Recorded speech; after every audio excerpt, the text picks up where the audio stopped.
Charlie and the Chocolate Factory.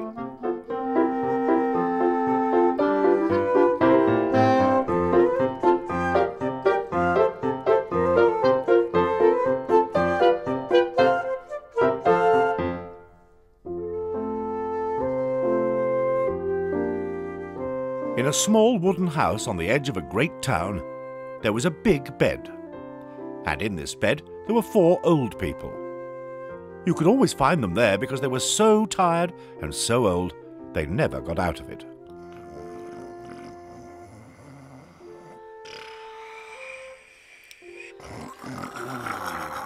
Wake up, Josephine! Wake up! You're snoring! Come on now. You'll wake the old street. Wakey, wakey, rise and shine. That's Grandpa Joe. Oh, leave me be, Joe. I was having such a lovely dream. The loveliest dream I've ever had. And that's Grandma I Josephine. was dreaming I was in a room full of chocolate. Absolutely heaving with chocolate it was. I'll give you chocolate. It shan't be a fine thing. That's Grandpa George, and he's married to I can't remember when I last had chocolate. Grandma Georgina. Just thinking of chocolate makes my tummy rumble like a roller coaster. Oh, don't get upset now, Georgina. It'll soon be dinner time. More boiled potatoes, more boiled cabbage. That's all we ever have. Oh, no, it's not. Oh, yes, it is. We have bread and margarine for I breakfast. look like a cabbage soup. And we have soup for supper, don't forget. Yes, cabbage soup. And second helpings on a Sunday. Oh, yes, be thankful for small mercies. 2 helpings on a Sunday. Now, these 4 old hungry people were not the only ones in the little house. Grandpa Joe and Grandma Josephine were the father and mother of Mr. Bucket. Here he is now. I'm home. Hello. Ooh, it's blowing a gale out there. It's blown a gale in here and all. What's for dinner? What do you think? Quiet, Georgina. And Grandpa George and Grandma Georgina were the mother and father of Mrs. Bucket. Help me dish up these potatoes, will you, dear?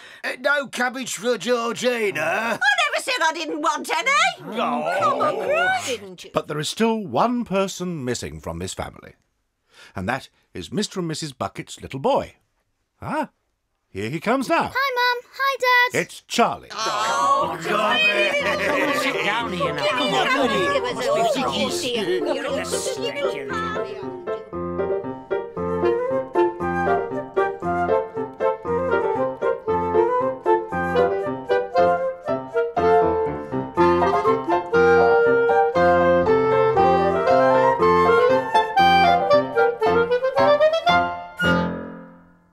The reason why the Bucket family was so poor was because Mr. Bucket worked in a toothpaste factory where he sat all day long screwing the little caps onto the tops of the tubes of toothpaste. What you should do is screw more caps on. That way there'll be more money. It doesn't work like that, Grandma Georgina. Well, you should screw them on faster then. Quiet, dear. He does his best, you know. Oh, yes, he does his best, all right. Here, Charlie, have my potato. Are you sure, Grandpa Joe? Of course I'm sure. I don't need it so much as you, do I? You have to go to school and run around in the cold, whereas I just lie here on this old bed all day. Oh, I could do with some chocolate. Who was talking about chocolate? I was. I had a dream. Oh, what a dream it was. A dream all about chocolate, Grandma Josephine. That's right. Wow. Now, if there was one thing Charlie longed for more than anything else in the world, it was chocolate. Walking to school in the mornings, he could see great slabs of chocolate piled up high in the shop windows, and he would stop and stare and press his nose against the glass. Still, you must look on the bright side, eh, Charlie? After all, you do get chocolate once a year, don't you? On my birthday, yes. You look forward to that, don't you, Charlie? You all save up for it. A 6-penny bar it is. But I make it last. You do, you do. You make it last for more than a month. Stop all this talk, dear, and eat your cabbage. I'm eating mine. It's getting stuck in my teeth. Quiet, dear. It's getting stuck in my teeth. Oh, disgusting. Are you all right, Charlie? You look quite pale. Yes, Mum, I'm all right. Malnourished, that's his problem. Quiet, dear. If he ate more chocolate, he'd be better. Oh, please don't talk about chocolate. Yes, don't torture the poor boy. He has to pass all that chocolate in the shop windows every morning. Yes, and you have to watch other children eating it, don't you, Charlie? Yes, but But what, dear? But that's not the worst bit. What's the worst bit then, Charlie? The worst bit is having to walk past the... Past the what, dear? The factory. The chocolate factory. Yes, Grandpa Joe. Wonka's chocolate factory. Yes, Grandpa Joe. Oh, isn't it lovely? Yes, I walk really slowly. That's the ticket, lad. Just what I used to do. Those huge iron gates. Oh, and all that smoke belching out from the chimneys used to get it on me chest. Quiet. Oh, and all those strange whizzing sounds coming from deep inside. Heaven only knows what goes on in there. Wonka's chocolate factory did indeed make the best chocolate in the world. In the universe. It was the largest and most famous chocolate factory ever, and it was owned by the greatest inventor and maker of chocolates there has ever been. His name was Willy Wonka, and there was nobody in the world like him.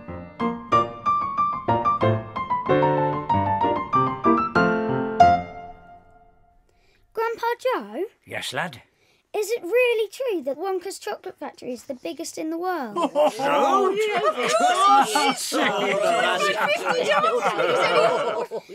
is Mr. Willy Wonka really the cleverest chocolate maker in the world? My dear boy, Mr. Willy Wonka is the most amazing, the most fantastic, the most extraordinary chocolate maker the world has ever seen. He's a magician with chocolate. A magician? Oh, yes. He can make anything he wants. That's right. Grandpa Joe's right. Anything? Anything at all. If it can be made with chocolate, he can make it all right. Do you mean to say I've never told you about Mr. Willy Wonka and his factory? Never. Good heavens above. I don't know what's the matter with me. Oh, I've got something. Choke up, chicken, choke up. Oh, dear, that's better. What was it, dear? Cabbage, of course. Now sit down here on the bed, Charlie. That's it, lad. Next to me, and listen very carefully. Steady now, dear. Don't get too excited. I won't. Oh, after all, you're 96 and a half, you know. That's as may be, but I grow quite young again when I'm talking to Charlie. Oh, looking for something wears me out. Oh, what a man this Mr. Willy Wonka is. Did you know that he himself invented more than 200 new kinds of chocolate bars? Each with a different centre. Each far sweeter. And far more delicious than anything the other chocolate factories can make. Perfectly true. And he sends them all to the four corners of the earth. Isn't that so, Grandpa Joe? It is, my dear, it is, and to all the kings and presidents of the world as well. But it's not just chocolate bars he makes. Oh, dear me, no. He has some really fantastic inventions up his sleeve, Mr. Wonka has. Such as? Did you know that he's invented a way of making chocolate ice cream so that it stays cold for hours and hours without being in the refrigerator? Ridiculous. It's true. You can leave it lying in the sun all morning on a hot day and it won't go runny. Really? I don't believe a word of it. It's impossible. Quiet, dear. Of course it's impossible. It's completely absurd. But Mr. Willy Wonka has done it. Oh, he's done it all right. 3 cheers for Mr. Wonka. And then again, Mr. Willy Wonka can make marshmallows that taste of violets and rich caramels that change colour every 10 seconds as you suck them. And the little feathery sweets. Don't forget the little feathery ones. And the little feathery sweets that melt away the minute you put them between your lips. The minute you put them between your lips. He can make chewing gum that never loses its taste. Chewing gum. And sugar balloons that you can blow up to enormous sizes before you pop them with a pin and gobble them up. Sugar balloons. Believe me, and... Yes. No, there's more, is there? And... Well, spit it out, Joe. he can make lovely bluebird's eggs with black spots on them. And when you put one in your mouth, it gradually gets smaller and smaller. Smaller and smaller. Until suddenly there is nothing left except a tiny little pink sugary baby bird sitting on the tip of your tongue. Oh, I wouldn't want a bird on my tongue. Quiet, dear. It makes my mouth water just thinking about it. Might peck you. It's made of sugar, dear. Oh, Grandpa Joe, Are you sure you're not pulling my leg? Of course I'm not. Oh, no, dear, it's true. Every last word of it. Cross me heart and hope to die if Grandpa Joe does tell a lie. And I'll tell you something else that's true. What, Grandpa? Nobody ever comes out. Out of where? And nobody ever goes in. In where? Wonka's factory, of course. Whatever do you mean? He's talking gobbledygook. Quiet, dear. What exactly do you mean, Joe? I mean workers, Charlie. Workers? All factories have workers streaming in and out of the gates in the mornings and evenings. Like your father's toothpaste factory, they stream in and out. I see. They just don't screw enough tops on while they're in there, that's all. Georgina? Have you ever seen a single person going into that place or coming out? You mentioned it. What do you think of it? Mind you, I've been in bed for that. Hey. Have you, Charlie? I really don't know, Grandpa. Whenever I walk past the factory, the gates seem to be closed. Exactly. But there must be people working in there. Of course there must. Not people, Charlie. Not ordinary people, anyway. Then who? Aha! That's it, you see. That's another of Mr. Willy Wonka's clevernesses.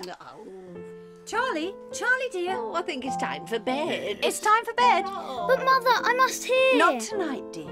Please. Tomorrow. Grandpa Joe can tell you the rest of the story tomorrow. That's right. Get along with you now. Good night, lad. Sleep tight. Night, Charlie. Good night. Sweet dreams.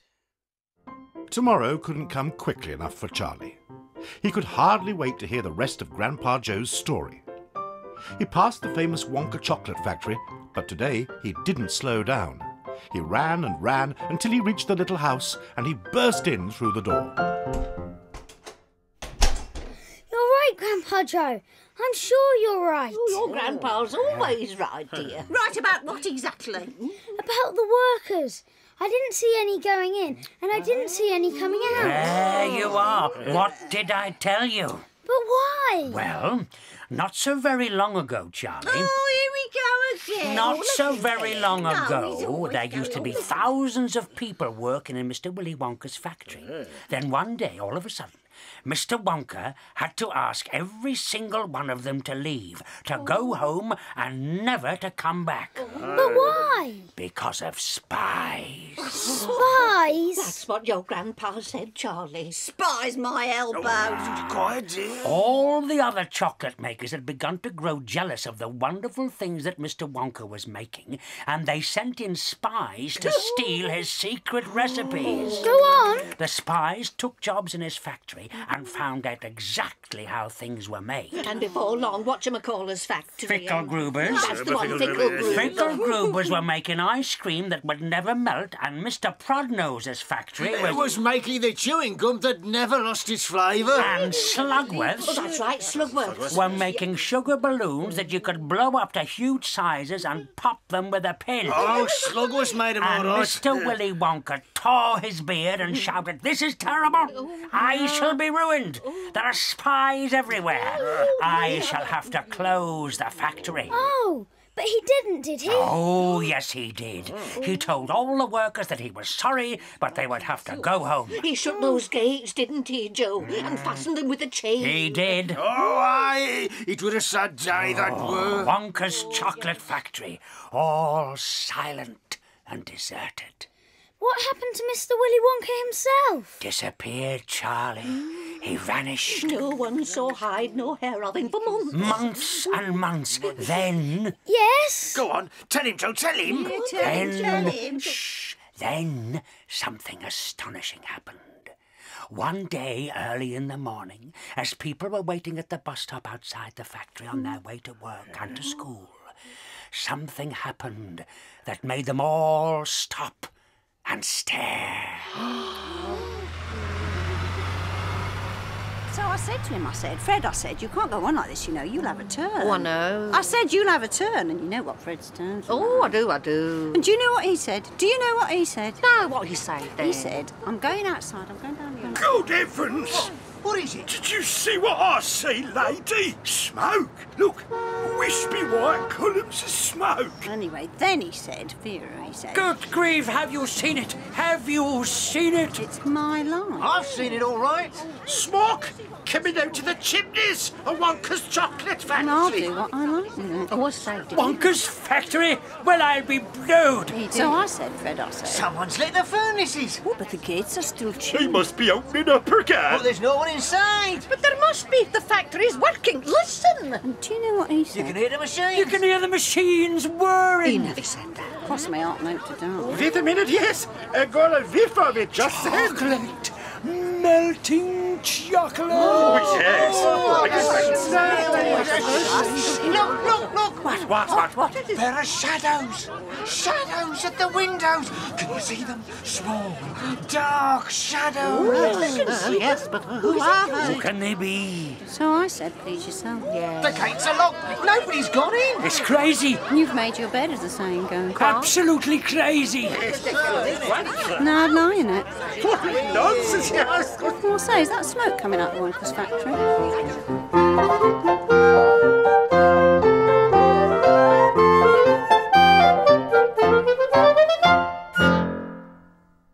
But, Grandpa, who is Mr. Wonka using to do all the work in the factory? Nobody knows, Charlie. But that's absurd. Hasn't someone asked Mr. Wonka? Nobody's seen him. He never comes out. The only things that come out of that place are chocolates and sweets. Right. But, Grandpa, what sort of people are they that work in there? My dear boy, that is one of the great mysteries of the chocolate-making world. Oh, he's right. It certainly is. Have you heard? Have you heard the news? What, Dad? What? You're in a state. Whatever's wrong? Look, I bought the evening paper. Front page headline. Read it. Give me specs, George. Read it. Wonka Factory, to be opened at last, to lucky few. You mean people are actually going to be allowed to go inside the factory? Read us what it says. Quick. Now I'm ready for me tea. All right, listen. Mr. Willy Wonka, the confectionery genius whom nobody has seen for the last 10 years, sent out the following notice today. I, Willy Wonka, have decided to allow 5 children, just 5, mind you, and no more, to visit my factory this year. They will be shown around personally by me, and they will be allowed to see all the secrets and the magic of my factory. Then all of them will be given enough chocolates and sweets to last them for the rest of their lives. So, watch out for the golden tickets. 5 golden tickets have been printed on golden paper, and these 5 golden tickets have been hidden underneath the ordinary wrapping paper of 5 ordinary bars of chocolate. Now, these 5 chocolate bars may be anywhere, in any shop, in any street, in any town, in any country in the world. Up on any counter where Wonka's sweets are sold. And the 5 lucky finders of these 5 golden tickets are the only ones who will be allowed to visit my factory and see what it's like now inside. That's amazing. Good luck to you all, and happy hunting!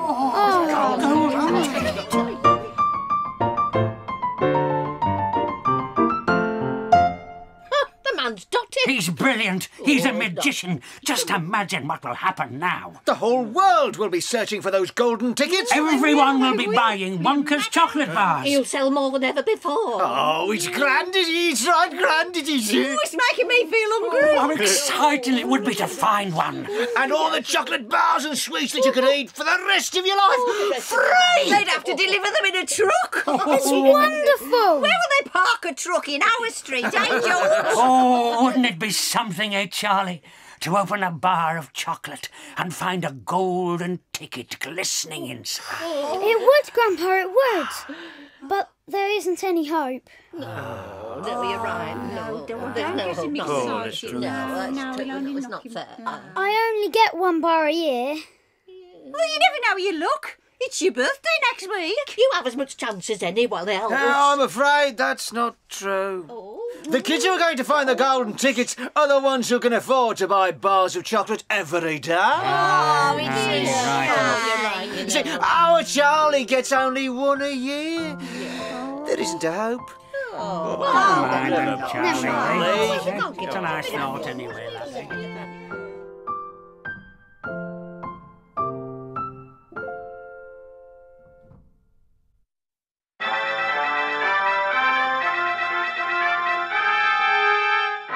We interrupt this programme to bring you a news flash. The first golden ticket from a Wonka chocolate bar has just been found. The finder is a boy called Augustus Gloop, and our reporter, Sammy Sniffer, is with him now in his hometown of Upper Wallop. Sammy, can you hear me? Yeah, I certainly can. And as you can see, there is absolute pandemonium here in Upper Wallop.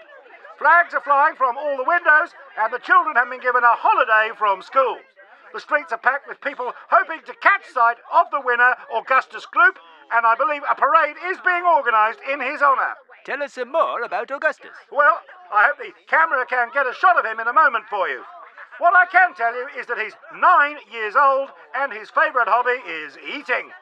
Ah, yes, there he is. There he is now. Excuse me, if I squeeze through, I might just catch him and his mother. Yes, excuse me, please.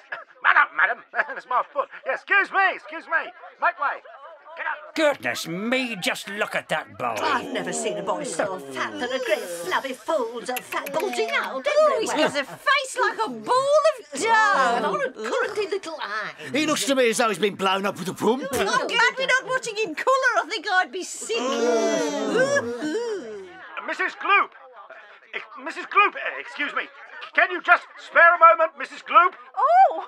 How do you feel about Augustus's win? Oh, I just knew Augustus would find a golden ticket. He eats so many bars of chocolate a day it was almost impossible for him not to find one. Ah, yes. I understand that eating is his hobby. It is. It's all he's interested in. But still, that's better than being a hooligan, shooting off zip guns, things like that in his spare time, isn't it? Ah, absolutely. Oh, what a revolting woman. A revolting woman and a repulsive boy. And what I always say is, he wouldn't go on eating like he does unless he needed nourishment, would he? Did you hear that? It's all vitamins anyway. Quite. And how does he feel about visiting Mr. Wonka's factory? Oh, he's thrilled, absolutely thrilled. We're just as proud as anything. I'm sure you are. Thank you, Mrs. Oh, Gloop. you're welcome. Now it's back to you, Trevor. This is Sammy Sniffer in Upper Wallop with the first golden ticket. Turn it off, Charlie. I can't watch any more. I don't want to say any more, do you? Well. Only 4 golden tickets left. I wonder who'll get those. I wonder indeed. The whole country, indeed the whole world, seemed suddenly to be caught up in a mad chocolate-buying spree. Everybody searching frantically for those precious remaining tickets. They didn't have to wait long before the second ticket was discovered. It was the day before Charlie's birthday when Mr. Bucket came home with the evening paper. The ticket had been found by a girl called Veruca Salt, who lived with her rich parents in a city far away. There was a big picture of her on the front page, sitting between her beaming father and mother in the living room of their house, waving the golden ticket above her head.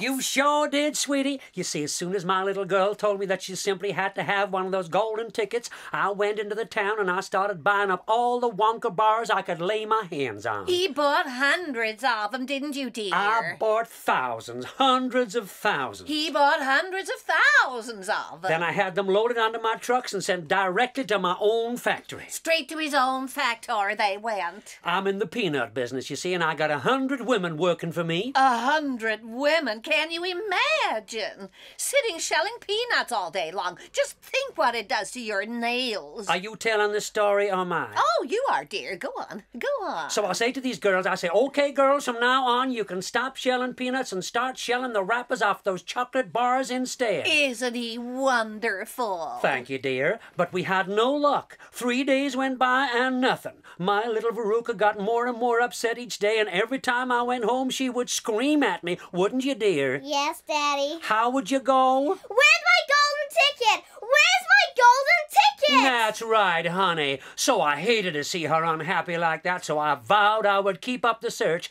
Suddenly, on the 4th day, one of my women workers yelled, "I've got it, I've got it." So I grabbed it, and I rushed it home, and I gave it to my darling Veruca, and now she's all smiles again. And we have a happy home once more. I got it! I got the golden ticket, so your boo sucks to you. That girl is even worse than the fat boy. She needs a really good spanking. Spoiled. Completely spoiled. Charlie, come on now, dear, bedtime. Oh, Mum. It's your birthday tomorrow, don't forget. I expect you want to be up early to open your present. A Wonka chocolate bar? It is a Wonka bar, isn't it? Yes, my love, of course it is. Oh, wouldn't it be wonderful if I found the 3rd golden ticket? Bring it in here when you get it, then we can all watch you taking off the wrapper.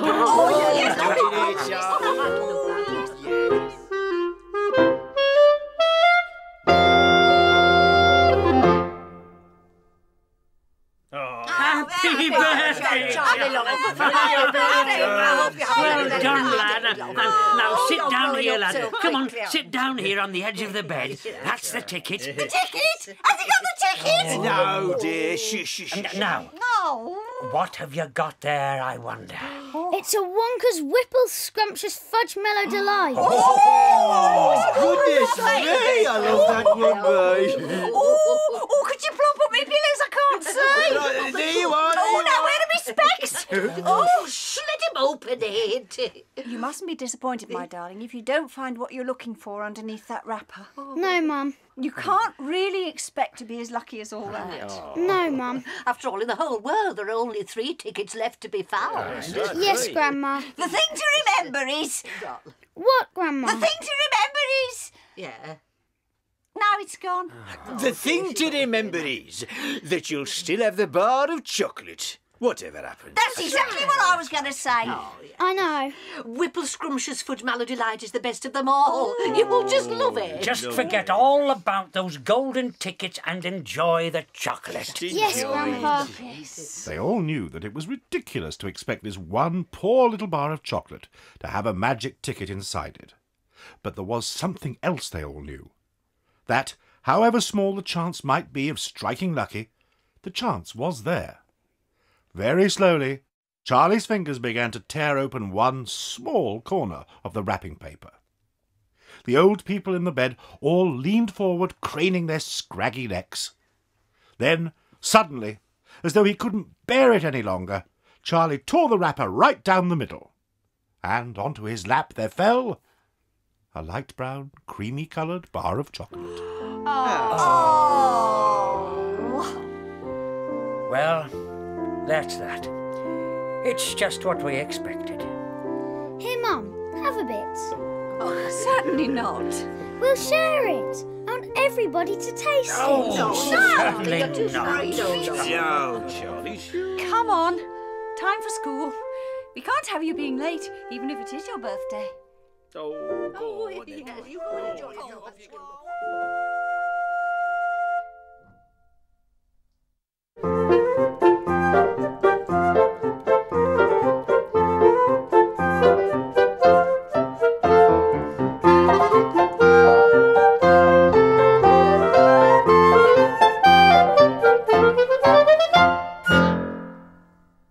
By that evening, the evening of Charlie's birthday, 2 more tickets had been found. The first ticket was discovered by a Miss Violet Beauregarde, and I believe we can go now to the Beauregarde household, where Violet is holding a press conference with her mother. Perhaps you could tell us what sweeties you normally like, Violet. I'm a gum chewer normally, but when I heard about these ticket things at Mr. Wonka's, I gave up gum. Not a moment too soon, if you ask me. Can't stand the stuff. Don't interrupt, Mother. Can't stand watching your girl's jaws going up and down all the time. Mother? Simply not ladylike. Frightfully ugly, if you ask me. Nobody did ask you, did they? Your jaws go up and down almost as much as mine from yelling at me every minute of the day. Now, Violet! Keep your hair on. Anyway, I gave up gum and took up chocolate instead in the hope of striking lucky. Now, of course, I'm back on gum. It may interest you to know that this bit of gum I'm chewing at the moment is one I've been working on for over 3 months solid. Oh, disgusting. It's It's beaten the world record. Violet, tell the gentleman about the trip to the factory, dear. Oh, right. Well, I'm really looking forward to going to Mr. Wonka's factory, and I understand that afterwards he's going to give me enough gum to last me for the rest of my life, so that's really brilliant, that is. What I like doing most is sticking bits of gum to the control buttons in the lift. That's brilliant. Then it gets stuck to anyone who pushes a button. It works best with women in gloves. All the members of the Bucket family were peering at the picture of Violet in the evening paper. Beastly girl. Despicable. She'll come to a sticky end one day, chewing all that gum. You see if she doesn't. Disgusting habit, isn't it? And who got the fourth ticket, Dad? Does it say? It certainly does. Here we are. Ah, yes. The fourth golden ticket was found by a boy called Mike Teavee. Oh, another bad lot, I'll be bound. Oh, I think you're right, Grandma Josephine. Listen to this. The Teavee household was crammed with excited visitors when our reporter arrived. But young Mike Teavee, the lucky winner, seemed extremely annoyed by the whole business. Can't you fools see I'm watching television? I wish you wouldn't interrupt. But Mike, tell us about your winning Wonka ticket. If you interrupt again, I'll fire one of my pistols at you. Look, I've got 18 of them. Oh, but come on, Mike, we want to know. Tell us about the ticket. Are you looking forward to the tour of the factory? What's it doing? There! I told you not to interrupt. This show's an absolute whiz-banger. I watch it every day. I watch all of them every day, even the rotten ones, where there's no shooting. I just love it when those gangsters start pumping each other full of lead or giving each other the old 1-2 with their knuckle dusters. Gosh, it's the life, I tell you. It's terrific.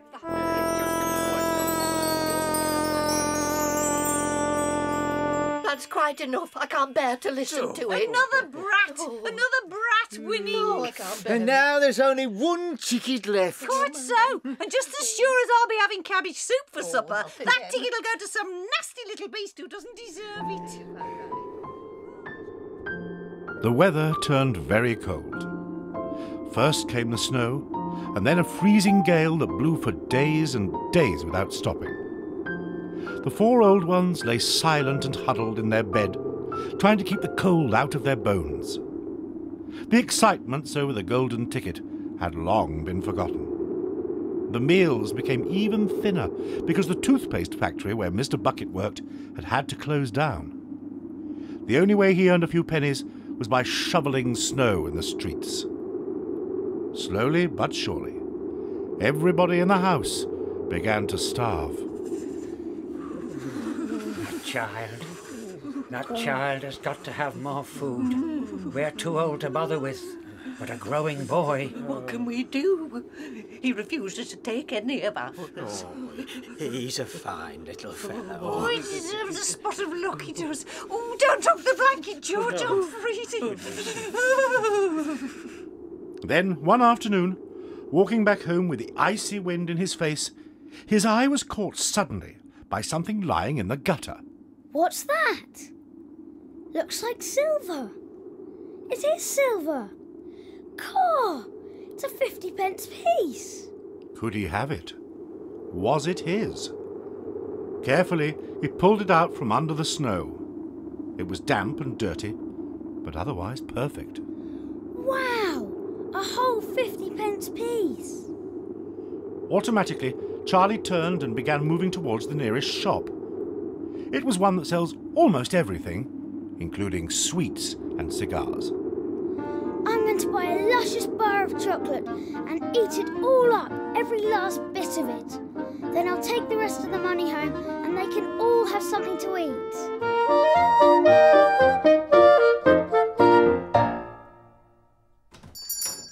That'll be £2.75, madam. Thank you kindly. Oh, and don't forget to order macrame made easy for me, will you, Mr. Gumboil? I won't forget, love. Ta-ra. Toodle pip. Now, young man, what can I do for you?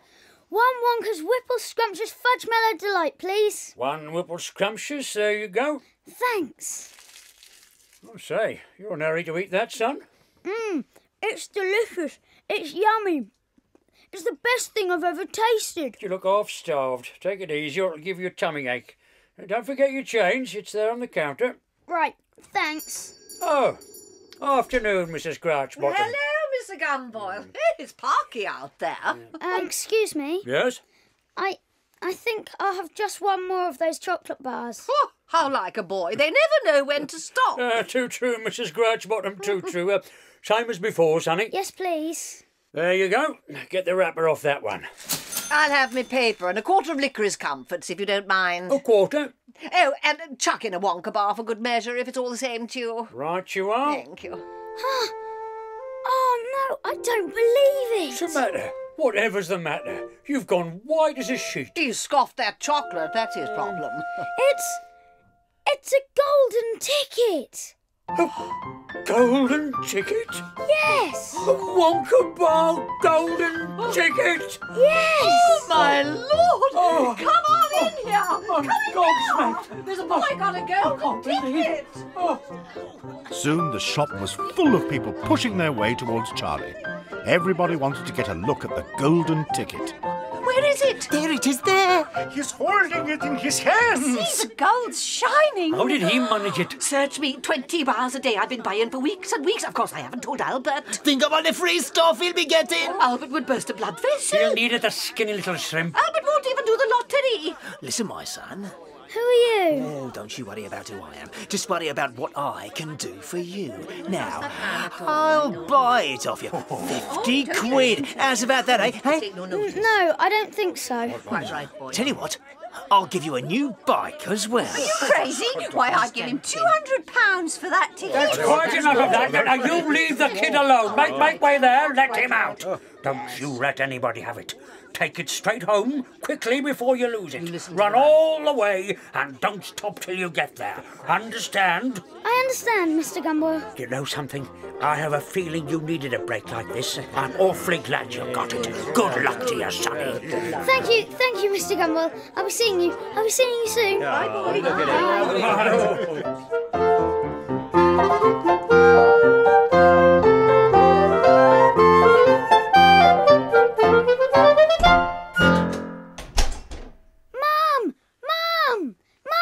I'm in here with the old folk, Charlie. Mum! What's wrong? Are you hurt? What is it? Yes, what's the matter, Charlie? It's all flat. Look like you've run the marathon. Look, I've got it. The last golden ticket, I've got it. It's mine. Oh, the ticket. Look, I found some money in the street and I bought 2 bars of chocolate and the second one had the golden ticket in it. And there were crowds of people all around me and I ran all the way home and here I am. It's the 5th golden ticket and I found it.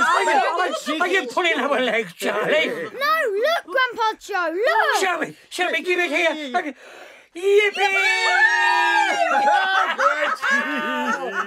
Oh, careful, Grandpa, careful. Don't jump about like that. You haven't been out of bed for 20 years. Jiggy! 3 cheers for Charlie! Hooray! Whatever's going on? What's happening? It's Charlie! It's Charlie! He's got the golden ticket! I don't believe it! It's not possible! Yes, it is! It is possible! I always knew it was! Read it aloud! Read it aloud! What does it say? All right. Here we go. Greetings to you, the lucky finder of this golden ticket, from Mr. Willy Wonka. I invite you to come to my factory and be my guest for one whole day. I will show you everything there is to see, and afterwards, when it is time to leave, you will be escorted home by a procession of large trucks. In these trucks, there will be enough eatables to last you and your entire household for many years. But I am preparing other surprises that are even more marvellous and more fantastic for you. Mystic surprises that will entrance, intrigue, astonish and perplex you beyond measure. Now, the day I have chosen for the visit is the first day in the month of February. On this day, you must come to the factory gates at 10 o'clock sharp. Don't be late. And you are allowed to bring with you either 1 or 2 members of your own family to look after you and to ensure that you don't get into mischief.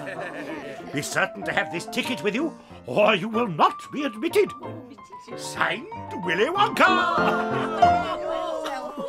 The first day of February, but that's tomorrow. Right, I think you're right. You're just in time. You must start getting ready at once, Charlie. Wash your face, comb your hair, scrub your hands. Brush your teeth. Blow your nose. Good your nails. Polish your shoes, iron your shirt. For heaven's sake, get all the mud off your pants. You must get ready. You must get ready for the biggest day of your life. No, don't overexcite yourselves, please, and don't fluster poor Charlie. The first thing we have to decide is who is going with Charlie to the factory. I will. I'll take him. I'll look after him. Yes, you go, Grandpa Joe. Why not? If you're well enough. Yippee! Certainly seems well enough. Hallelujah! Praise the Lord! I know who that will be. Who is it? That'll be the newspaper reporters and the television people. Of course it will. We're in bed. Pass me my teeth, George. I'll be wanting them in. Oh, never mind your teeth.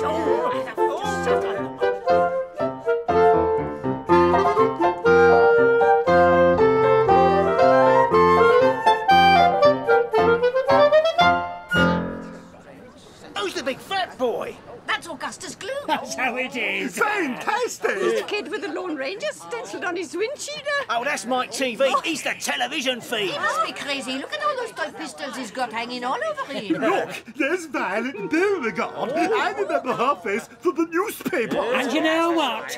She's still chewing that dreadful piece of old chewing gum she's had in there for 3 months. I want to see Veruca's out. Oh, she's the one whose father bought up 500,000 chocolate bars, isn't she? She gets everything she wants. She only has to start screaming for it and she gets That's her, over there, on the left. What, the silver mink coat? Which one's Charlie Booker's? That skinny one there, standing next to the old man who looks like a skeleton. Why hasn't he got a coat on? Who knows? Maybe he couldn't afford to buy one. 10 o'clock. Here goes. Look, the iron gates, they're starting to swing open. This is it! This is the moment!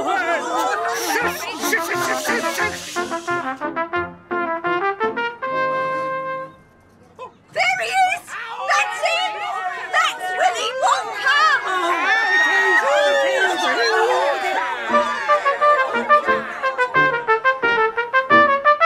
Did you imagine him like that, Charlie, eh? With a black top hat and a tailcoat of plum-coloured velvet. And look at his green trousers. Aye, and pearly grey gloves. Oh, what a sight! Mr. Willy Wonka was indeed a sight. He carried a fine gold-topped walking cane and had a little black-pointed beard. His eyes were most marvellously bright. They seemed to be sparkling and twinkling at you all the time. Suddenly, he did a funny little skipping dance in the snow and smiled at the 5 children who were clustered near the gates. Shh! He's going to speak. Welcome, my little friends. Welcome to the factory. Will you come forward one at a time, please? Show me your golden ticket. Who's first? I'm Augustus Gloop. Oh, Augustus, my dear boy, how good to see you. Delighted. Overjoyed to have you with us. And these are your parents. Come in. My name is Veruca Salt. Oh, my dear Veruca, what a pleasure this is. You do have an interesting name, don't you? I sure do. I always thought of Veruca as a sort of wart that you've got on the sole of your foot. I do hope you enjoy your day. And you must be Mr. and Mrs. Salt.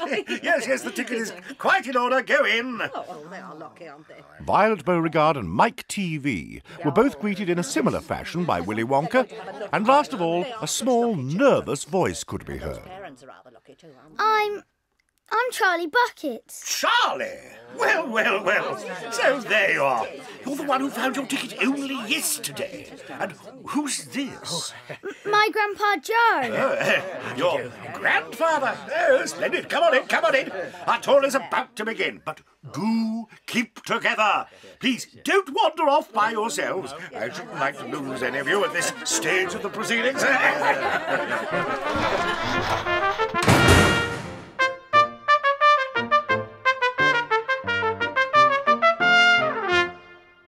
Here we are, through this big red door. That's right. My workers are used to an extremely hot climate. They can't stand the cold. But who are these workers? Oh, all in good time, my dear boy. All in good time. Would you mind closing that door? Thank you. Yes. Charlie found himself in a long corridor that stretched away in front of him as far as he could see. The walls were pale pink. The lighting was soft and pleasant. How lovely and warm! I know, and what a marvellous smell. Burnt sugar and roasting coffee and melting chocolate and mint and apple blossom and caramel and lemon peel. Shh! Listen. Can you hear the machine? Now this, my dears, is the main corridor. Please hang your coats and hats on those pegs and follow me. Good. Now, everyone ready? Yes. Come on. Here we go. Yes. Okay, this way? Mr. Willy Wonka turned right off the main corridor into another narrower passage. Then he turned left, then right, then left, then right, then right, then left. Don't let go of my hand, Charlie.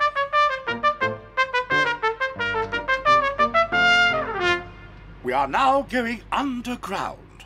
All the most important rooms are deep down below the surface. Now, there wouldn't be nearly enough space for them on top. They are enormous. Larger than football fields. Here we are. We've arrived at our first port of call, and a splendid room it is. The chocolate room. Now, this is the nerve centre of the whole factory. The heart of the whole business. And so beautiful. But do be careful, my dear children. Don't lose your heads. Don't get overexcited. Will you look at that, Charlie? A beautiful valley, green meadows. Did you ever see the like? Look at the river. It's brown. And the waterfall. Wow! And see all those glass pipes sucking the chocolate up from the water and carrying it away to goodness knows where. Listen to the noise they made. Graceful trees and bushes were growing along the riverbanks, and tall clumps of rhododendrons with their pink and red and mauve blossoms. In the meadows, there were thousands of buttercups. There! It's all chocolate! Every drop of that river is hot, melted chocolate. That's amazing. There's enough chocolate in there to fill every bathtub in the entire country. And all the swimming pools as well. Isn't it terrific? The pipes suck up the chocolate and carry it away to all the other rooms in the factory where it is needed. Thousands of gallons an hour, my dear children. Thousands and thousands of gallons. Now, the waterfall mixes the chocolate. It churns it and pounds it and beats it. No other factory in the world mixes its chocolate by waterfall. And what about my lovely bushes? They're all eatable. They're all made of something quite delicious. And the grass you are standing on is made of a minty sugar that I've just invented. Try a blade, please do. It's delectable. Isn't it wonderful? I could eat the whole field. Hey! Augustus took a whole handful! That's not fair. So what? It's his hobby. Plenty of time, plenty of time. Try a buttercup. They're even nicer. I like them. They're lovely. Ah! Look! What's the matter, honey? Look over there. He's moving. He's walking. It's a little person. It's a little man. Where? Has he got a gun? Has he got a gun? There, down by the waterfall. She's right. She's right, Grandpa. It's a little man. I can see him, Charlie. There, over there. I see him too. They're aliens. I'd say. And there's more there. I bet he smells a bit odd as well. I bet he smells weird. The tiny men had stopped what they were doing, and now they were staring back across the river at the visitors. One of them pointed towards the children. Then he whispered something to the others, and all of them burst into peals of laughter. But they can't be real people. Of course they're real people. They're Oompa Loompas.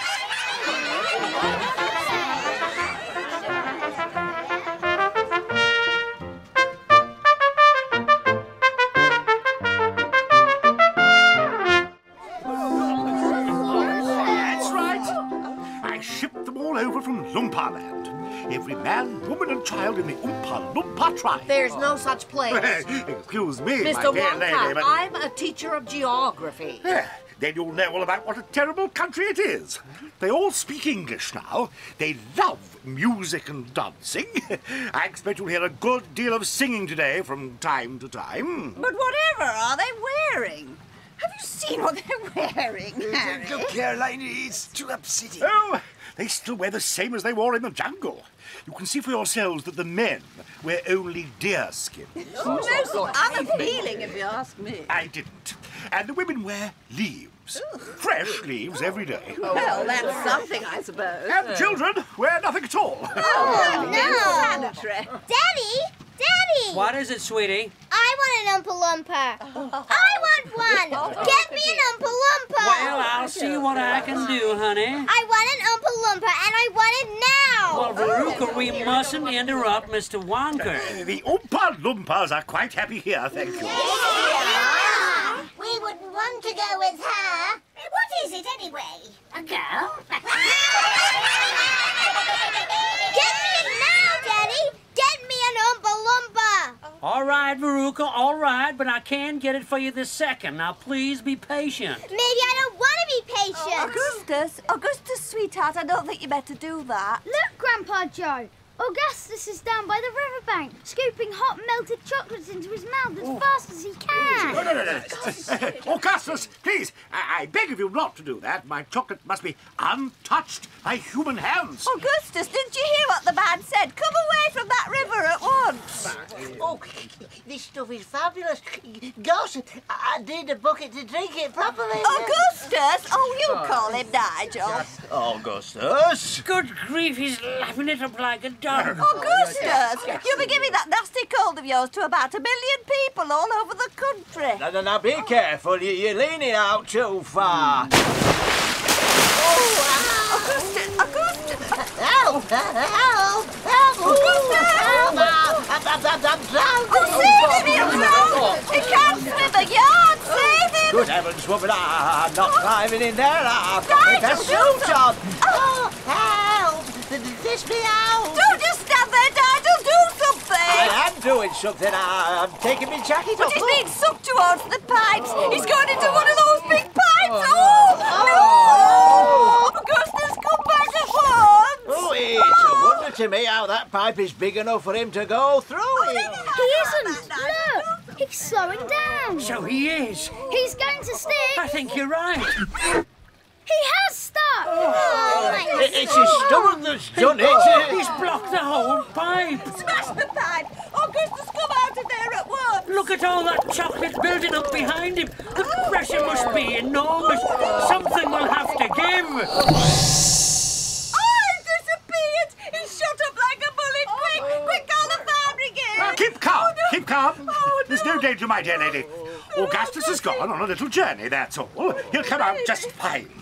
Now, that pipe leads straight to the room where I make the most delicious kind of strawberry-flavoured chocolate-coated fudge. Oh, no! They'll be selling it by the pound all over the country tomorrow. He'll be perfectly safe. How dare you laugh like that? It'll be chocolate fudge. I wouldn't allow it. Why not? Because the taste would be terrible. Now, do calm down, madam. Your darling boy is perfectly safe. Well, if he's perfectly safe, then lead me to him. Come on, come here. Step to it. He's calling an Oompa Loompa. I smell. Yes, Mr. Wonka. I want you to take Mr. and Mrs. Gloop up to the fudge room and help them to find their son. He's just gone up the pipe. Oh, do control yourself. Now, take Mr. and Mrs. Gloop to the fudge room. But hurry! If you leave him in the chocolate mixing barrel too long, he's liable to get poured out into the fudge boiler. And then my fudge would be quite uneatable. Only joking. Didn't mean it. Off you go now. Goodbye, Mr. and Mrs. Gloop. Goodbye. Listen, Grandpa, the Oompa Loompas are going to sing. Augustus Gloop, the great big greedy Gloop. How long could we allow this beast to gorge and gobble, so feed and feast on everything he wanted to? Great Scott, it simply won't do.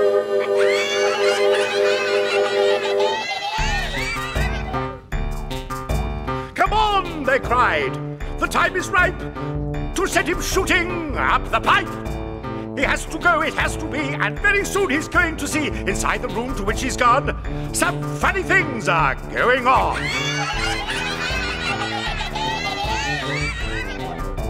But don't, dear children, be alarmed. Augustus Gloop will not be harmed. Although, of course, we must admit, he will be altered quite a bit. He'll be changed from what he's been when he goes through the fudge machine. Slowly the wheels go round and round.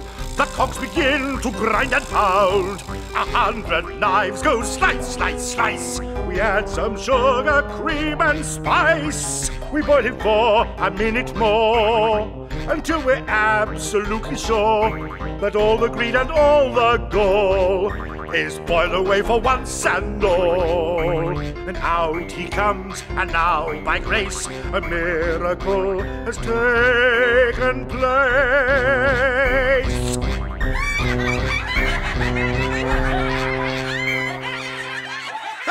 I told you they liked singing. Aren't they delightful? Are they joking, Grandpa? Of course they are, Charlie. Oh, they must be. Off we go. Hurry up, everybody. Follow me to the next room and do stop worrying about Augustus Gloop. No, he's bound to come out in the wash. Now, we shall make our next part of the journey by boat, down the Chocolate River. Suddenly, a fantastic pink boat appeared. There were at least 10 Oompa Loompas to each oar. What a sight it was! This is my private yacht. I made her by hollowing out an enormous boiled sweet. What's so funny? Oh, they're always laughing. Yes, jump into the boat, all of you. Hurry up, that's it. We're away. Hey there, Mike Teavee. Don't lick the boat, it'll only make it sticky. Daddy, I want a boat like this. I want you to buy me a big, pink, boiled sweet boat exactly like Mr. Wonka's. Okay, sweetie, calm down. down. And I want lots of Oompa Loompas to roll me about, and I want a chocolate river, and I He want... wants a good kick up the pants. No. Pass me that mug there, Charlie Bucket. Thank you. Here we are. Let's fill it up with river chocolate for you. That's the job. There, drink that. It'll do you good. You like it? It's wonderful. Hasn't there been anything to eat in your house lately? Not much. Well, get that mug full in, boy, and then fill it up for your grandpa. Thanks, Mr. Wonka. Oh, hell, it's getting dark. And how do they see where they're going in the dark? There's no knowing where they're going. There's no earthly way of knowing which direction they are going. There's no knowing where they're rowing or which way the river's flowing. Not a speck of light is showing, so the danger must be growing, for the rowers keep on rowing, and they're certainly not showing any signs that they are slowing. He's crazy! Bobby! Natty! Screwy! Natty! Dippy! Dotty! Daffy! Goofy! Beanie! Bunky! Wacky! Loony! No, he's not!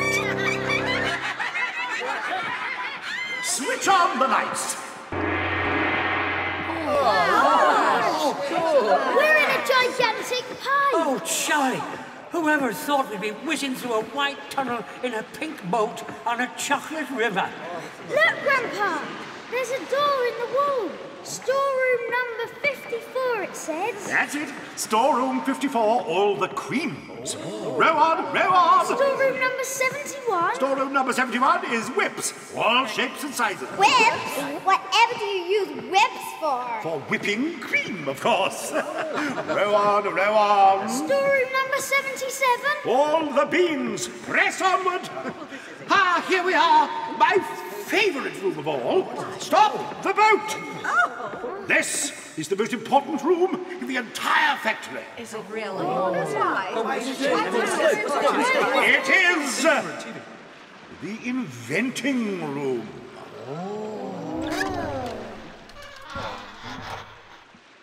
Up to now, nobody else, not even an Oompa Loompa, has ever been allowed in here. Don't touch any of the machines. They're all busy inventing something. And don't knock anything over. Now then, do you know what I'm inventing in this great machine right now? Now see this machine here? Every time it goes foot, something pops out of the bottom. Here we are. It looks like a marble to me. It looks like a marble, but it is in fact... What? Oh, go on. It is in fact an everlasting gobstopper. I'm inventing them for children who are given very little pocket money. You can suck, and it will never get any smaller. It's like gum. It is not like gum. Gum is for chewing. If you chewed one of these, you'd break your teeth off. Now, over here. Come along, hurry up. Over here, I'm inventing lots of different kinds of toffees. Cool. In this saucepan? Hair toffee. You eat just one tiny bit, and in exactly half an hour, you have a brand new, thick, silky crop of hair. And a moustache. And a beard. No! I don't want a beard. Who wants a beard, for heaven's sake? Oh, it would suit you very well. Yes, I haven't got it quite right yet. It's too strong. I tried it on an Oompa Loompa yesterday, and he soon had a beard as thick as a big hairy carpet. In the end, we had to use a lawnmower on it. How ridiculous. Now, come along, over here. I'm going to show you something that I am terrifically proud of. Don't knock anything over. Stand back.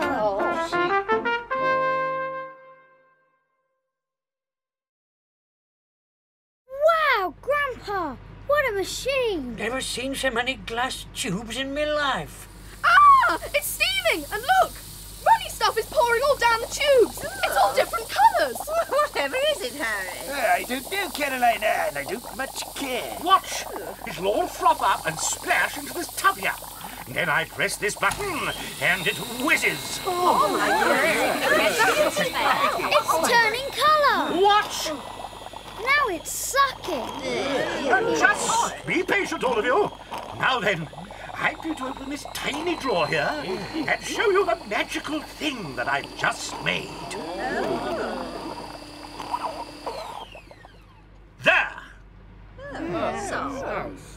It's tiny. How bigger than one of my peanuts? Looks like a little strip of grey cardboard to me. Is that all? That's all.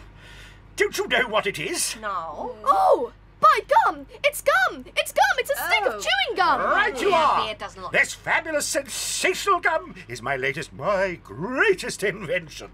That tiny little strip lying there is a whole three-course dinner all by itself. No. Really, Harry, the man's deranged. He probably talks to flowers. Barking mad. My dear madam, when I start selling this gum, it will change everything.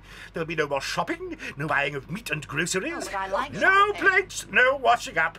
This little strip of gum will be all you'll need for breakfast, lunch, and supper. Ridiculous, If man. you were to start chewing it, then you'd get tomato soup, roast beef, and blueberry pie. What? And it fills you up. It's terrific. Oh, wow. Oh, wow! Just so long as it's gum. Just so long as it's a piece of gum and I can chew it, then it's for me. Hand it over, Mr. Wonka. Now, Violet, don't do anything silly. I want that gum. I'd rather you didn't take it. I haven't got it quite right yet. Oh, to blazes with that. I'm having it. Violet. Fabulous. Tomato soup. Stop! The gum isn't ready, I tell you. Of course it is. It's working beautifully. Spit it out. You spit it out, It's darling. changing. Roast beef. All tender and juicy. No, it isn't ready. You mustn't do it. Blueberry pie and cream. My favourite. It's perfect. It's wonderful. Good heavens, girl, whatever's happened to your nose? It's turning blue. Harry, her nose is turning blue. Now it's going purple. Spit it out. Spit that gum out, Mercy, Violet. she's going blue and purple all over. Violet, Violet, what's happening to you? It always goes wrong when we come to the dessert. I feel sick. You're swelling up. Harry, she's swelling up.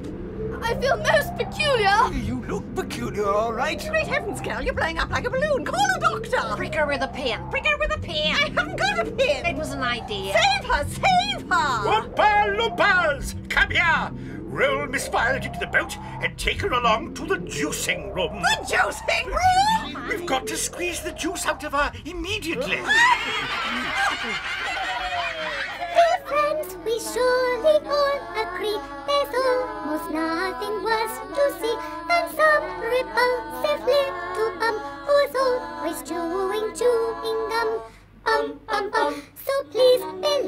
us when we say that chewing gum will never pay.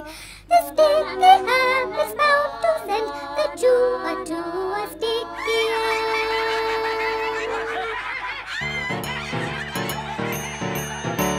Did any of you ever know a person called Miss Bigelow?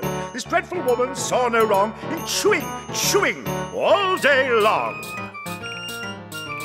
For years and years she chewed away, consuming 50 bits a day, until one summer's eve, alas, a horrid business came to pass. Miss Bigelow went late to bed. For half an hour she lay and read, chewing and chewing all the while, like some great clockwork crocodile. And as she put her gum away upon a special little tray and settled back and went to sleep, she managed this by counting sheep. But now how strange, although she slept, those massive jaws of hers still kept chewing and chewing through the night, even with nothing there to bite. And very grim it was to hear, in pitchy darkness, loud and clear, the sleeping woman's great big trap, opening and shutting, snap, snap, snap, until at last her jaws decide to pause and open extra wide, and with the most tremendous chew, they bit the lady's tongue in two. Thereafter, just from chewing gum, Miss Bigelow was always dumb, and spent her life shut up in some disgusting sanatorium. Well. 2 naughty little children gone and 3 good little children left. No time to lose, no time to lose. Mr. Wonka led them out of the inventing room and through a small secret door behind a lot of pipes and stoves. They passed door after door as they hurtled along the corridor, barely keeping up with Mr. Wonka. Charlie and Grandpa Joe were just about able to read what it said on quite a few of the doors. Eatable marshmallow pillows? They'll be all the rage. All the rage. Lickable wallpaper for nurseries. Lovely stuff. Pictures of fruit all over it. Bananas, grapes, pineapples, snozberries. Snozberries? Don't interrupt. Hot ice creams for cold days? Extremely useful in winter. Cows that give chocolate milk. Oh, I love my pretty little cows. But why can't we see them? We will in time. Fizzy lifting drinks? Fabulous those are. Full of bubbles. They lift you right off the ground. How do you come down again? Well, you do a burp, of course. Here we are. We've arrived. This is the door we want. Square sweets that look round. Let's take a peek. Everybody stopped and crowded to the door. The top half of it was made of glass. Come on, Charlie. Let me lift you up so you can see. Thanks, Grandpa. Cool.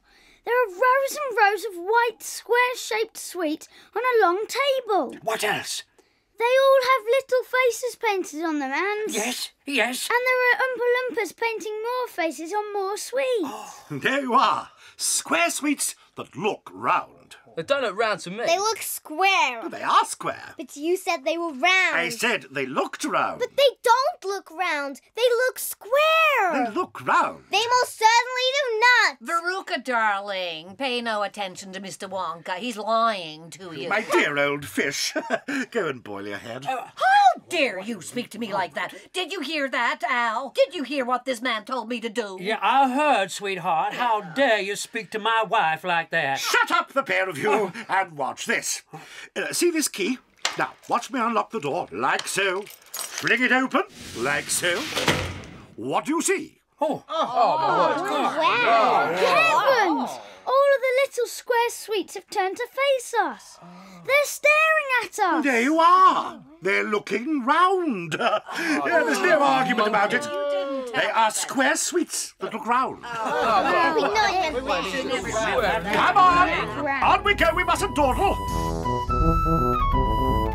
Here we are, the butterscotch and butter gin room. Now that sounds a bit more interesting. Yes, glorious stuff. The Oompa Loompas all adore it. Makes them tiddly. Listen, you can hear them in there now, whooping it up.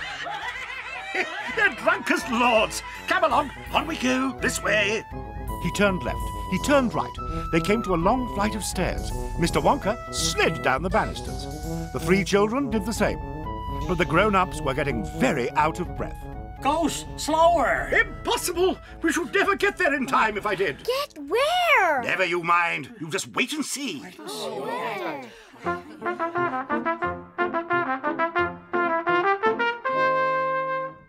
The nut room. Don't go in. There are 100 squirrels at work in here. You're not to disturb them. Just look through the door. Squirrels! Crikey, look at them. They're all on stools round the table. Wow, they're working away like mad, shelling those nuts.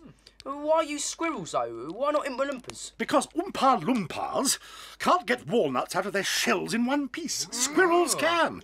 Look, they tap the nuts, and if they sound hollow, it means that they're bad nuts. All the bad nuts just get thrown down the chute. I want a squirrel, Daddy. I want a squirrel. Don't be silly, sweetheart. These all belong to Mr. Wonka. I don't care.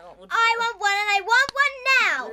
All I've got at home is 2 dogs and 4 cats and 6 rabbits and 2 parakeets and 3 canaries and a green parrot and a turtle and a bowl of goldfish and a cage of white mice and a silly old hamster. I want a squirrel. Okay, sweetie, calm down now. Mr. Wonka, how much do you want for one of those squirrels? Name your price. No, they're not for sale. She can't have one. Who says I can't have one?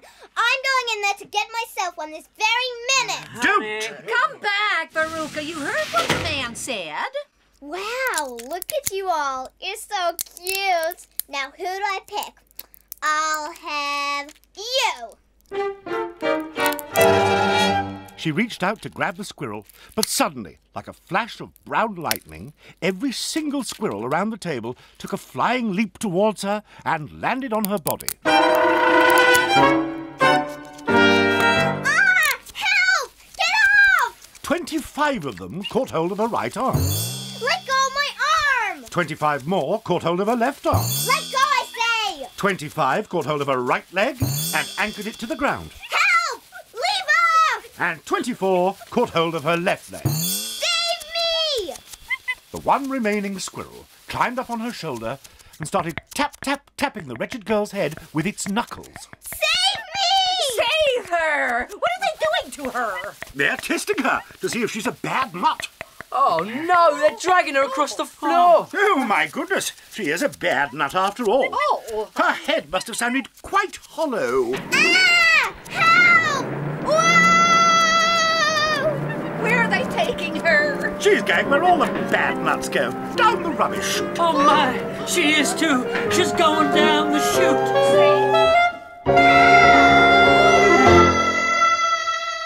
It's too late. She's gone. The chute runs into the great big main rubbish pipe, so she'll be in good company. Floor sweepings, potato peelings, rotten cabbages, and fish heads. Stuff like that. Who eats stuff like that? Why, I do, of course. You don't expect me to eat chocolate, do you? But where does the great pipe go to in the end? Why, to the furnace, of course. The furnace! Oh, do something, Al! Do something, Al! Well, there's always a chance that they've decided not to light it today. A chance! A chance, you Calm say? down, dear. Look, how much do you want to save our daughter? Money is of no consequence to me, sir. She'll be sizzled like a sausage. Now, see here, Wonka. You've gone a little too far this time. You have no right to roast my daughter to a crisp. No. I'll have you know that I'm extremely cross about this. I really am. Oh, I expect she'll turn up sooner or later. She may just be stuck in the chute just below the entrance hole, in which case we can just pull her up again. I'm going in there to see. Come along, Al. Al! I said honey, come on this way. Honey, Veruca! Veruca! Can you hear me, sweetheart? Answer your mommy! Mrs. Salt bent further over the rubbish chute to get a closer look. She was now kneeling right on the edge of the hole, with her head down and her enormous behind sticking up in the air like a giant mushroom. She needed only one tiny little push, one gentle nudge in the right place. Grandpa, the squirrels! Look at the squirrels! I think I know what's about to happen now, Charlie. Don't you? They're going to push her down the chute. Watch out, Mrs. Salt! Too late, I'm afraid. Good gracious me! What's it like down there, Angina? Careful, Mr. Salt, or they'll push you down too. Too late again. Oh dear! What on earth's going to happen to them now? Oh, I expect someone will catch them at the bottom of the chute. Shh! Listen, here comes another song. The little brute has just come down the shoot. Down goes Veruca, down the drain. And here perhaps we should explain that she will meet as she descends a very different set of friends. A fish leg, for example, cut this morning from a halibut. A bacon unrind, some unrancid lard. A loaf of bread gone stale and hard. A steak that nobody could chew. An oyster from an oyster stew. Some liver was so old and grey. One smelly from a mile away. A rotten nut, a rinky pepper from the cat left on the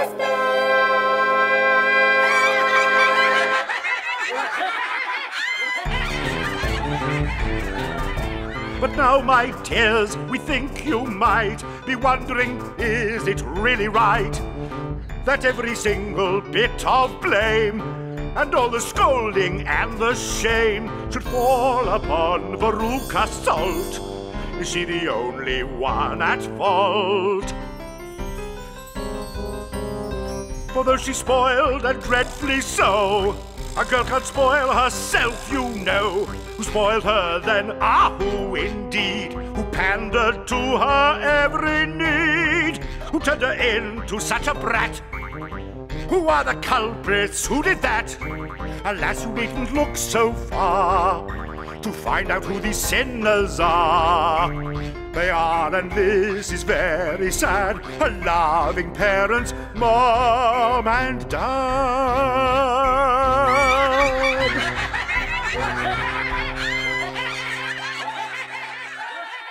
Well. Children are disappearing like rabbits. Oh, yeah. But you mustn't worry about it. They'll all come out in the wash. My feet are getting tired. Then we'd better take the lift. It's over here. Come on. In we go. Now then, which button shall we press first? Take your pick. God, this is the craziest lift I've ever seen. Just look at all those buttons, Charlie. There must be thousands of them. It's no ordinary up and down lift. This lift can go sideways and long ways and slant ways and any other way you can think of. It can visit any single room in the whole factory, no matter where it is. Fantastic. The whole of the lift is made of thick, clear glass, so you can see out from every angle. But there's nothing to see. Choose a button. The two children may press one button each. Hurry up. In every room, something delicious and wonderful is being made. Oh, lovely. Oh, there's too much to choose from. Oh, yeah, I'll say there is, yeah. The rock candy mine. Coconut ice skating rinks. Strawberry juice water pistols. Cool. Toffee apple trees. Exploding sweets for your enemies. I love it. Come on, we can't waste all day. Isn't there a television room? Of course there is. That button there. Television chocolate? Yes! Whoopee, that's for me! Here we go!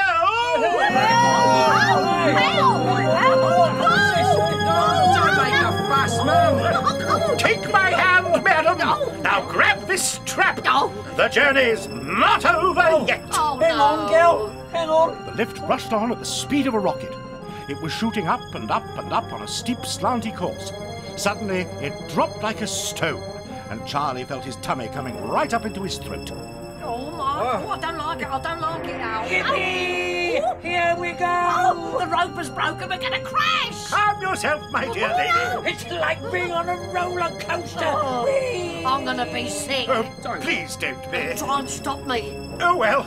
Here, have my hat. Make the awful thing stop. I can't do that. It won't stop until we get there.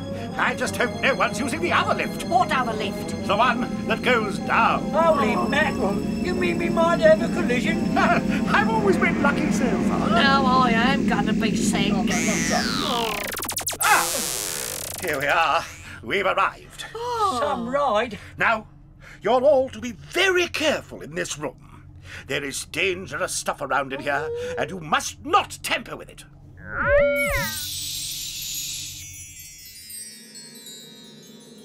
The room was painted white all over, and there wasn't a speck of dust anywhere. Huge lamps hung down from the ceiling, and at one end of the room there was an enormous camera on wheels, and a whole army of Oompa Loompas was clustering around it. There was something dangerous about this whole business. At the other end, a single Oompa Loompa was sitting at a table, gazing at the screen of a very large television set. Oh, look, it's an Oompa Loompa. He's watching the telly. Look at that. Here we go. This is the testing room for my very latest and greatest invention. Oh, yeah. Television chocolate. Oh, I like that. But what is it? It works by television. I don't like television myself, but children seem to want to sit there all day long, staring at the screen. Well, that's me. I like. Now then, It is, isn't it, Mark? ordinary television works like this. At one end, you have a large camera and you start photographing something. The photographs are then split up into millions of tiny little pieces, and these are shot out into the sky by electricity.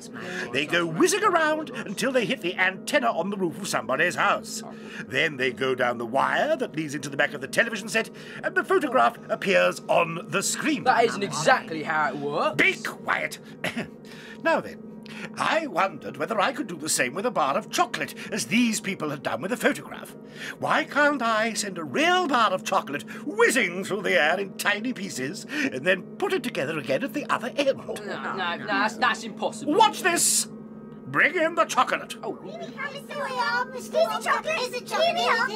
It's the most enormous bar I've ever seen. Stand back, Mike Teavee. You're too close to the camera. There are dangerous rays that could break you up into a million tiny pieces. Now then, Oompa Loompas, get hold of the switch and pull. Yes, Mr. Wonka. We're pulling the switch, Mr. Wonka.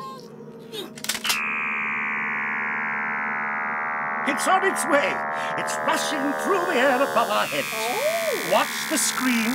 Look, it's lighting up. Oh. And what do you see in the middle of it? The bar of chocolate. Oh, wow, that's great. That is. Take it, Charlie Bucket.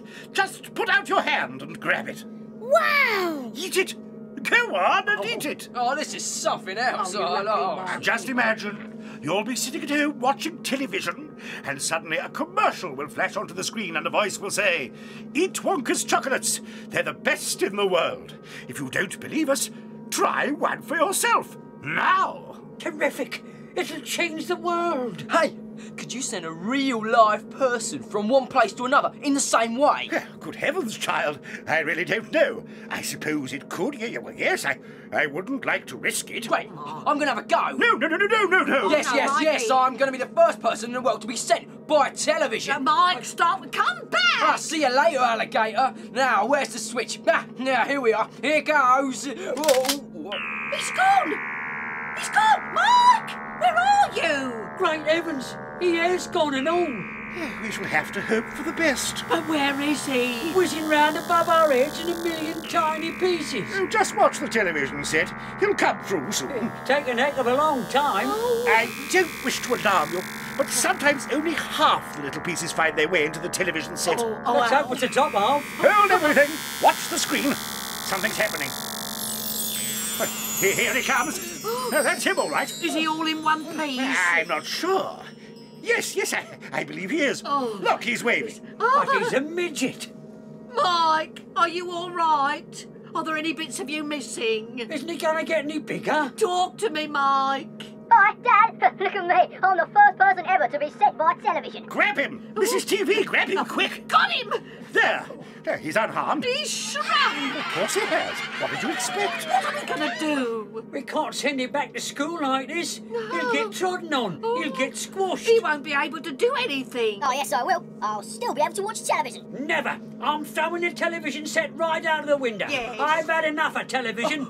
But I want to watch television. I want to watch television. Come here and I'll stick a hanky on your mouth and shut you up. Oh, how can we make him grow? Well, we'll put him in the special machine that tests the stretchiness of chewing gum. Oh, thank you, Mr. Wonka. Thank you so much. Oompa Loompas! Take the boy to the stretch machine. You'll find him in his father's pocket with a hanky in his mouth. Right you are, Mr. Wonka. To the stretching machine. Yes. The most important thing we've learned so far as children are concerned is never let them near your television set. Or better still, just don't install the idiotic thing that always sit and stare and stare and sit.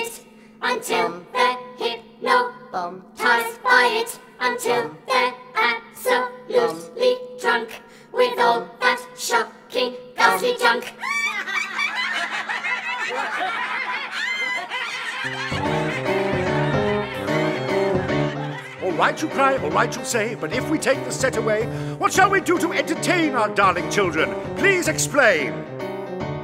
We'll answer this by asking you, what used the darling ones to do? How used they keep themselves contented before this monster was invented? Have you forgotten? Don't you know? We'll say it very loud and slow. They used to read! So please, oh please, we beg, we pray, go throw your TV set away, and in his place you can install a lovely bookshelf on the wall. They'll now begin to feel the need of having something good to read. P.S. regarding Mike TV, we very much regret that we shall simply have to wait and see if we can get him back his height.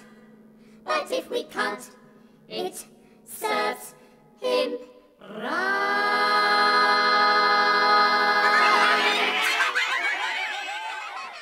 Quick now, into the lift again. No time to waste. Well, which room shall it be next? And how many children have we left? There's only Charlie left now, Mr. Wonka. You mean you're the only one left? Why, yes. But my dear boy, that means you've won. Won? Oh, I do congratulate you, I really do. I'm absolutely delighted, it couldn't be better. Well done, Charlie, well done. Now, this time I shall choose the button we're going to press. Can you see what this button is called? Up and out. That's it. Up and out we shall go. Hold on tight. Whoopee! Faster!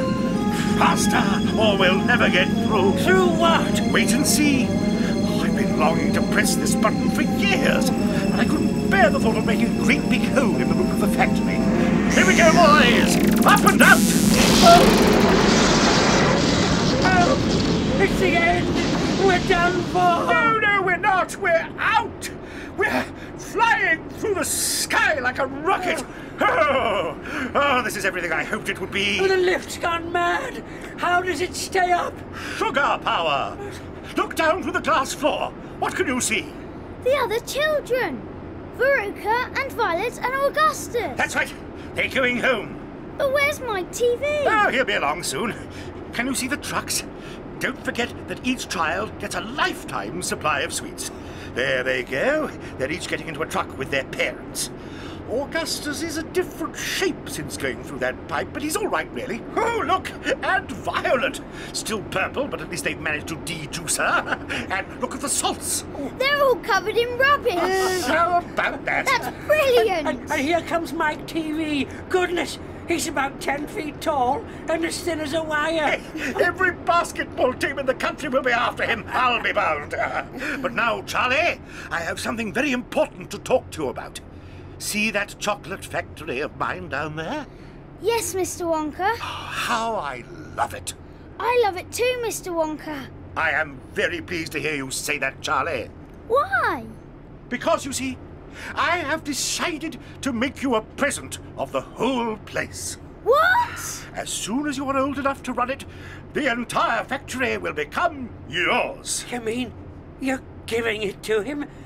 You must be joking. Oh, certainly not. I'm an old man, much older than you think. So, who is going to run the factory when I get too old to do it? A grown-up won't listen to me, he won't learn.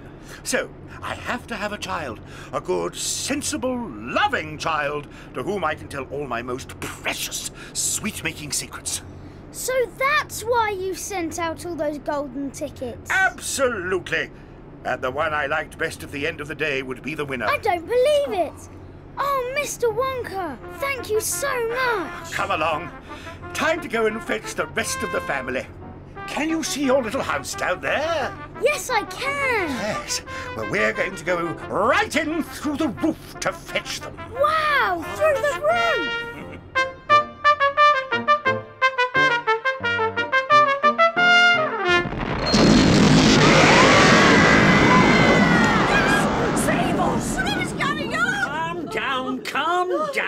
It's only us.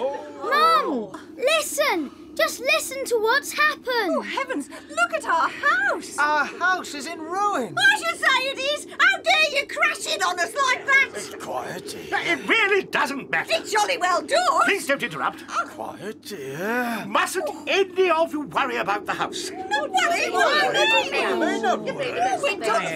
Shush, shush, shush, shush, shush, shush. From now on, you are never going to need the house again. What's he say? He's off his rocker. It took quite a time for Grandpa Joe and Charlie to explain to everyone exactly what had been happening to them all day. And even then, they all refused to ride back to the factory in the lift. I'd rather die in my bed. We nearly did just now. I refuse to go. No, sorry, you won't get me in that thing. No, mate. Hold tight, everyone. We'll just push the bed into the lift. None of you need get up. I thought I told you I wasn't going. Stop! Oh, you've got a nerve. Don't be frightened. It's quite safe. And we're going to the most wonderful place in the world. Charlie's right. Oh, I'm starving, absolutely famished I am. Will there be anything to eat when we get there? Will there be anything to eat? Oh, just you wait and see.